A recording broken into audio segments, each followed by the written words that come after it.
Jeff Krever here from Ravens Hockey Live, here with Ravens head coach Marty Johnston. Marty, this past weekend, a couple of big games, a tough loss followed by a big win. How would you sum up the weekend? Any surprises? Well, I think against McGill we competed. They had a sellout crowd, so we had the crowd against us, and at times I thought questionable penalties. But for 2 periods I thought we played really well, and then in the third we got a sense that our legs weren't there, and that at times we looked tentative. So we're hoping obviously to get a 60-minute effort against Wednesday because that's what it's going to take. Maybe even 65 to beat a team that good. Okay, and talking about going in and playing a big crowd like that on the road, we've talked about getting fired up playing in front of a huge crowd at home. Do you take anything out of going into a place like McGill and a big crowd like that? Does that get you guys fired up? Yeah, for sure. I mean, anytime there's noise in the building like that, similar to what we had against Ottawa U, it gives the guys that extra lift, even if they are cheering against you. And we had a great effort. Our guys worked really hard. A few too many penalties sort of sapped our energy, I think, in the third, but for the most part, very happy with that, and the crowd helped us. Concordia is a bit of an interesting team. I mean, a couple months ago they were on fire, and they were a top 10 team in the country. That was followed by a bit of a losing streak. How did you prepare for those guys? Well, it was a quick turnaround, so our main focus was on ourselves for Saturday afternoon. We wanted to make sure that we had our legs in the first period, and we did a fairly good job in the first, and their goalie came up with some big saves. We had a lot of perimeter shots, didn't get to the net quite like we wanted to, and our power play was a little bit stagnant. So they did a good job of shutting us down, and it was nice to see in the third period that we bounced back with a big effort. And we were talking earlier in the season about playing at a place like Nipissing, and there's some of the tougher places to play. Is there any specific place where you think might be the toughest place to play? I think McGill for sure is a tough place to play, not necessarily for their fans, but you walk in there and there's history, and their record speaks for themselves. So I think at times guys get a little bit mesmerized with the fact that you're going into a Lions Den, really. But other than McGill, I mean, we expect to go in and compete in every rink as long as we're disciplined. Okay, and talking about road trips, I mean, I was reading a story there about McGill and when they were visiting Concordia and how their bus was trapped in after the game by cars, and they were stuck there 2 hours, waiting to get back downtown. Do you have any road trip stories like that, things like that on the road throughout your career? For sure. I think personally when I played pro, we were in a bus accident that was in the States. All right, and that was head coach Marty Johnston with our very own Jeff Krever. And you know what? We in that interview, Jeff made a good point about Concordia.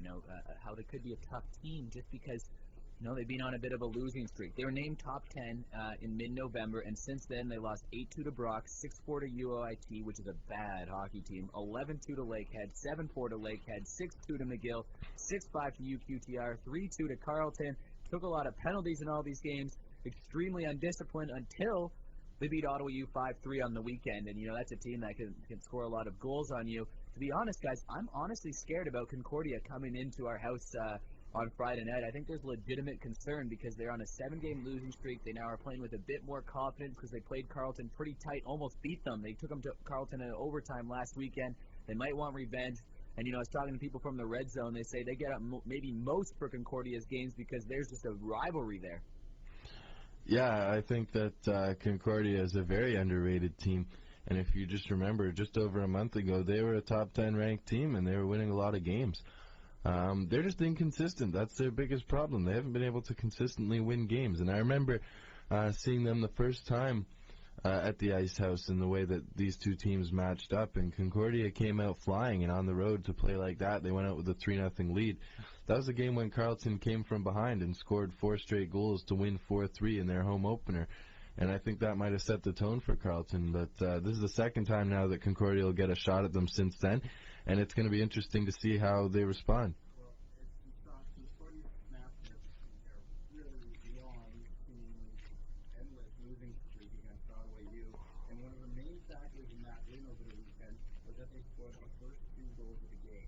So I think Carleton is just as good, probably a better team talent-wise than Concordia, and they're obviously playing much better hockey than Concordia is in the last month or so. And so I think if they get that quick start and they work hard and they win those early battles, then this Concordia team will start to give up, because as you saw last weekend, when Concordia had momentum, they stuck with it the full game. So if Carleton could win those early battles, I'm thinking you're looking at a win Friday night at the Ice House. Yeah, I think that Carleton is definitely showing that they're a better team than Concordia. But again, like I said, Concordia is a very underrated team. So as long as the Ravens prepare the way that they have been, and I know that Marty's done a tremendous job having this team prepared to go each week, as long as they're prepared to play a team like Concordia, they should win.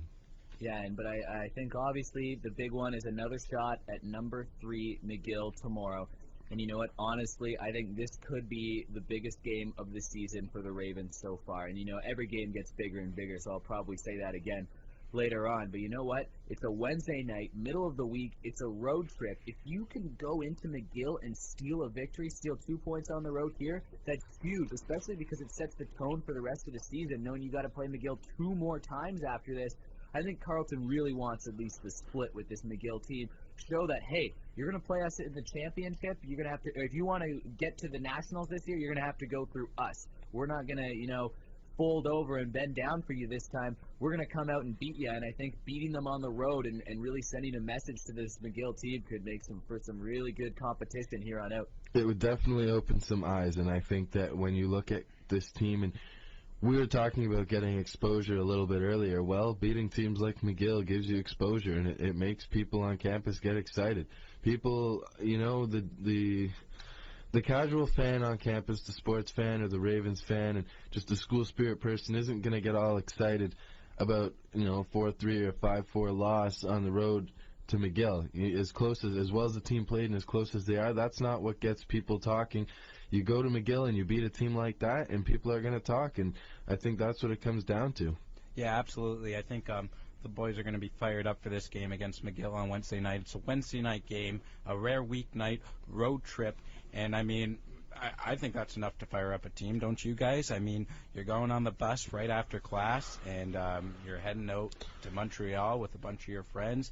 And, I mean, this Carleton team, they've been working hard in practice. They've been working hard and winning battles in their last couple games. And I think we're going to see another close game. And as we saw, that's how McGill loses in close games. Yeah. With those last-minute goals. And this is one of McLean's last games with the Ravens before he goes off to Turkey, and I think we all got to step up.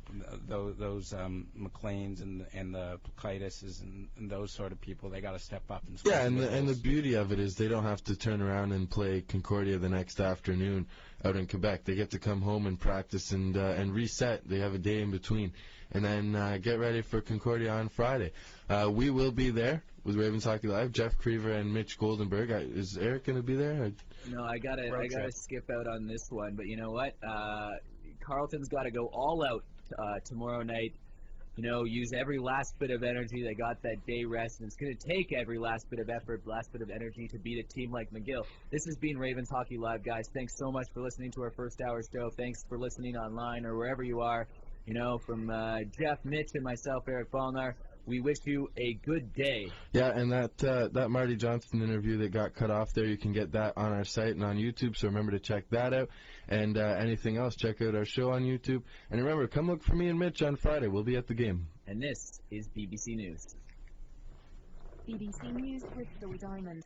At least 45 people have been killed by a suicide bomber in the Iraqi city of Tikrit.